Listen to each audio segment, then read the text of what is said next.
Fala aí pessoal, tranquilo? Estou aqui para mostrar para vocês um projeto bem peculiar que eu tenho montado.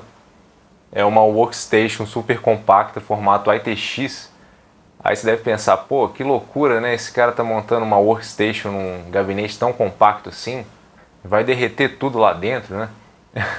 Mas a questão é que eu sou desenvolvedor de software e mais do que nunca eu vou estar precisando subir várias máquinas virtuais simultaneamente. Eu tenho estudado Machine Learning, então eu tenho rodado umas workloads em Python que utilizam muitas threads e às vezes demoram muitas horas para terminar de rodar. Eu também estou terminando meu doutorado, faço pesquisa na área de modelagem computacional, simulação numérica. Então eu estava precisando de um processador que tivesse pelo menos 8 núcleos, 16 threads. E em termos de memória, uns 32 GB para mim já seria mais que suficiente. E além dessa necessidade, eu também sempre tive uma vontade de montar um PC compacto que eu pudesse levar de um lugar para o outro, conforme a necessidade, e eventualmente levar para a sala, plugar na TV e poder jogar um jogo. Então, há um tempo atrás, essa ideia de fazer uma workstation compacta seria realmente uma loucura, porque o TDP dos processadores mais high-end eram muito altos. Por exemplo, em 2018, a segunda geração dos processadores Threadripper da AMD, eles tinham um TDP de 180 watts. Você comprava uma máquina de 12 núcleos, 24 threads, precisava dissipar 180 watts de calor, no mínimo. E agora, com o lançamento da plataforma Zen 2 no ano passado, os Ryzen de terceira geração trouxeram tanta eficiência energética que é possível ter máquinas no mainstream melhores do que as antigas máquinas de workstation, dissipando uma quantidade menor de calor. Então, a minha ideia aqui foi utilizar o Ryzen 3900X, esse cara aqui, de 12 núcleos, 24 threads, 105 watts de TDP. O clock base dele é 3.9 GHz. Isso porque eu vi vídeos e vi análises desse processador e concluí que o desempenho térmico dele, mesmo no cooler box, é bem razoável. E isso levando em consideração que a configuração de fábrica desse processador é muito agressiva em termos de clock. E para o caso de uma workstation, uma máquina de uso profissional, pequenas diferenças de clock não fazem tanta diferença de desempenho assim. Então, se a gente segurar um pouco o processador, não deixar ele subir tanto o boost, fazer um undervolt, a gente consegue controlar bem a dissipação térmica, sem com isso ter um prejuízo grande na execução dos workloads. Então nesse vídeo a gente vai ver como foi o processo de montar esse monstrinho aqui nesse gabinete super compacto da Raven, que mais parece um console avantajado.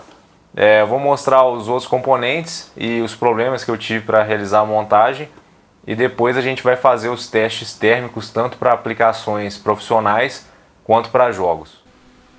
Bem, essas aí são as peças do PC, a placa de vídeo é uma RTX 2080 da Galaxy. Eu só peguei essa placa porque na época eu fiz a RMA da minha 1080 Ti na Kabum e eles não tinham outra peça para reposição, então eu acabei tendo que pegar isso aí.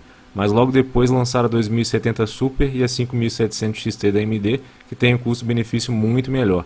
Então mesmo para quem for jogar 4K ou perto disso, eu recomendaria essas placas e não essa que eu peguei. A placa-mãe é uma X570i Aorus Pro, formato ITX, já está com o Ryzen instalado nela aí.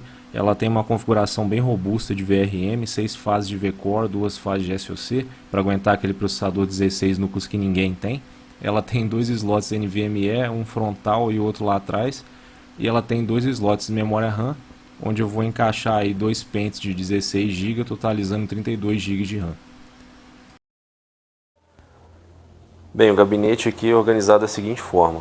Embaixo dessa parte toda aqui vai a placa de vídeo. Aqui tem um conector Riser, que você conecta no PCI Express da placa-mãe e consegue encaixar a placa de vídeo na vertical, permitindo que o gabinete seja fino desse jeito. Aqui vai a placa-mãe, embaixo disso aqui vai a fonte. A fonte é tamanho ATX normal, no caso eu estou usando aqui uma Corsair semi-modular de 650. E depois eu vou instalar aqui embaixo e mostrar como é que fica. Nessa parte aqui pode vir SSDs ou então aqueles HDs de notebook. que no meu caso eu não vou usar porque eu estou usando SSD M.2. A fonte já foi instalada aqui no lugarzinho dela. Tem um espaço legal aqui, ó. Dá até para instalar os cabos dela sem tirar a fonte do lugar posteriormente. Mas no meu caso não vai precisar, porque eu já coloquei ali o cabo do PCI Express. Esses dois já vêm, esses dois não tem como remover, né? Aí o próximo passo agora vai ser tirar essa parte aqui, que é onde vai a placa de vídeo, para que eu possa colocar a placa-mãe aqui.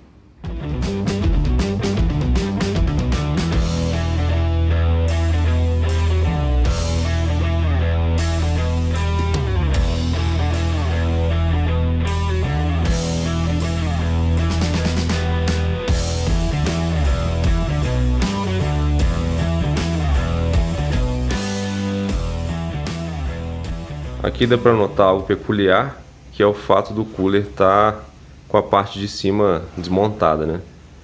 Eu tive que fazer isso porque esse gabinete aqui é o Raven RV03 e ele suporta um cooler até 8.5 mm. E o tamanho desse cooler aqui, desse Wraith Prism, é 8.9, 9 mm total. Então eu cheguei a pensar que eu ia ter que trocar de cooler, ia ter que ir para aqueles coolers pequenos que não refrigeram quase nada. Mas por sorte, tirando essa parte de cima dele, essa tampa, ele coube certinho. Ficou bem na conta mesmo, mas vai dar para usar. Fica esteticamente diferente, né? Mas ele vai estar dentro do gabinete, então isso não importa muito. Eu estou instalando um SSD aqui no slot de trás, o NVMe da Crucial de 1 TB, porque depois, se eu for instalar um NVMe adicional, vai ficar mais fácil de instalar no slot da frente sem precisar desmontar o sistema. Agora bora lá instalar essa placa-mãe no gabinete. Bem, aqui dá para ver que eu instalei os pentes de memória RAM definitivos, que são um kit de 32 GB da Corsair, 3000 MHz CL15.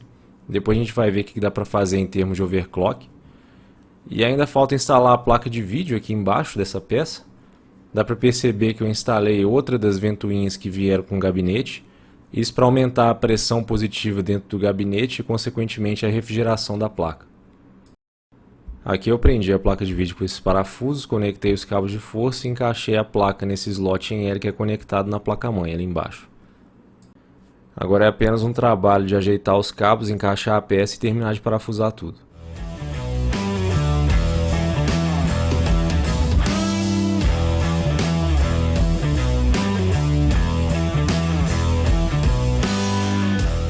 Bom, tá tudo montado, o gabinete está aberto aqui por enquanto. Vamos ligar. Olha o barulho da ventoinha no máximo, parece uma enceradeira. Não sei se o microfone está pegando aqui.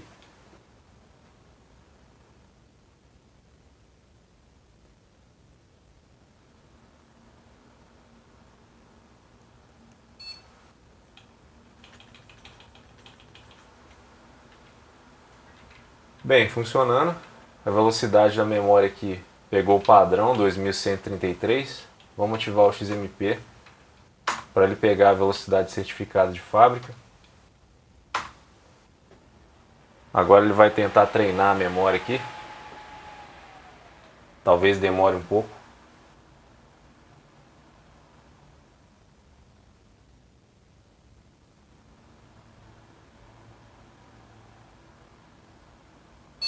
Foi.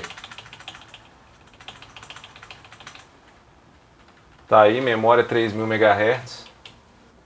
Agora é questão de instalar o Windows e fazer os demais ajustes. Então pessoal, o gabinete já está fechadinho aqui. Eu coloquei esse filtro de poeira magnético que veio junto com ele, bem bacana. E é aquilo que eu falei, a configuração de boost padrão dele é muito agressiva. Ele fica subindo para 4.4 GHz aqui sem necessidade. Estou fazendo nada do Windows aqui, instalei o chipset da AMD, instalei o Ryzen Master, aquele plano de energia deles. E ele fica nesse boost meio louco aqui, sobe bastante o V-Core também. Aí a ventoinha fica aumentando a velocidade aleatoriamente. Então assim, como isso aqui vai ser mais usado para workstation do que para games, eu possivelmente vou fazer até um underclock aqui, vou desativar esse boost, fazer um undervolt e aí eu mostro para vocês como vai ficar o resultado.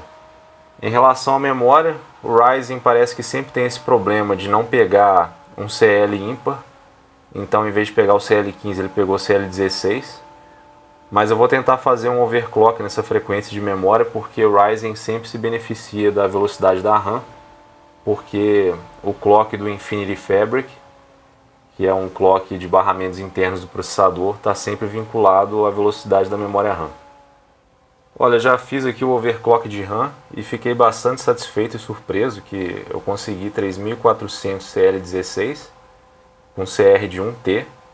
Eu já fiz teste de estabilidade usando o Mentest Pro e a memória está 100% estável. Eu fiquei bastante surpreso de conseguir esse resultado num kit de 32 GB no Ryzen. Impressionante. E aqui em relação à CPU, eu deixei ele a 3.8 GHz por enquanto. Depois eu vou afinar isso mais. E coloquei lá um V-Core de 1.09. Ele já diminuiu bem o ruído, a temperatura está bem controlada, ele não fica dando aqueles spikes de velocidade de ventoinha. Então a princípio eu vou tentar trabalhar com ele assim. Eu vou mostrar para vocês os benchmarks para ver que eu não vou perder quase nada em termos de produtividade. Bem, aqui dá pra ver que eu consegui aumentar o clock para 3.9 GHz, aumentando o V-Core só um pouquinho. Isso não alterou a temperatura em quase nada. E aqui eu acabei de rodar um Cinebench, deu 6.934 pontos. Vamos rodar de novo aqui para ver a consistência do teste.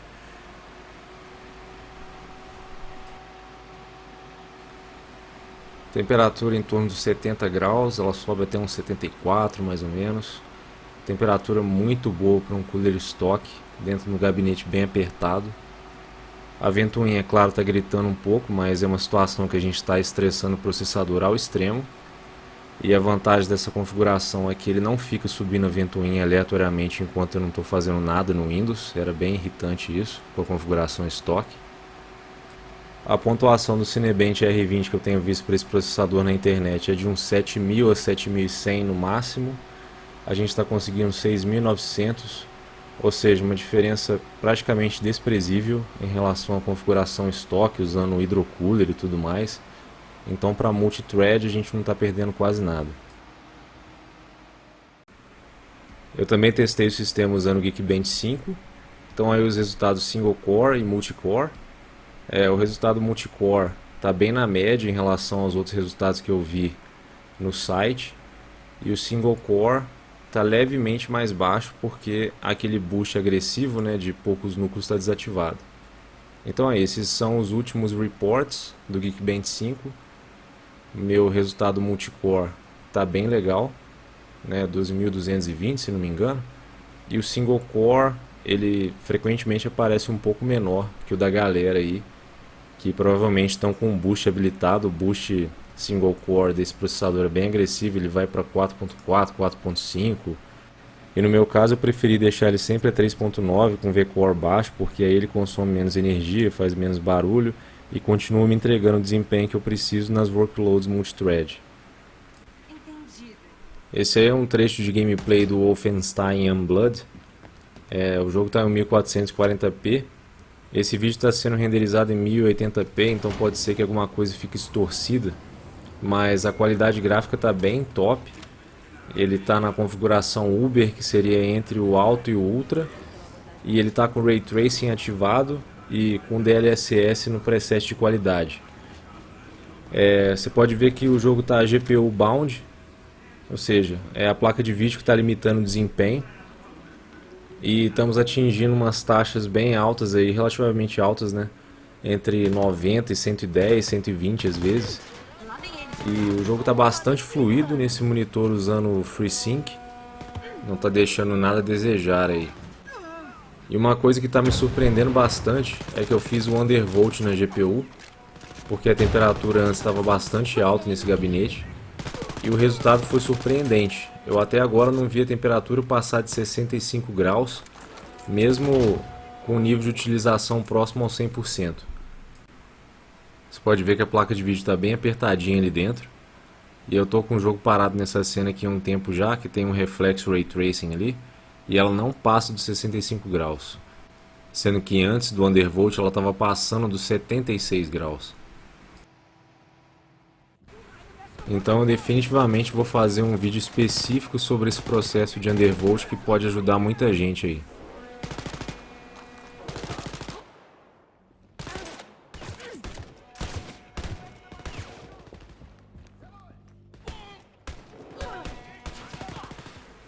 Agora eu estou mostrando um pouco do gameplay desse jogo que eu tenho jogado aí ultimamente.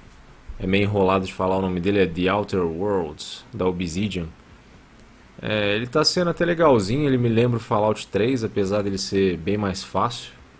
Mas tem me distraído bastante. E eu estou rodando ele no alto, vocês podem ver que está rodando aí 1440p, mais de 110 fps o tempo todo. Ele está claramente limitado pela GPU. Só de zoeira que a gente pode modificar as configurações e colocar no baixo para ver o que acontece. Ele continua limitado pela GPU, o gráfico não mudou muita coisa e os FPS aumentaram ali por em torno dos 140, 130, 140, né?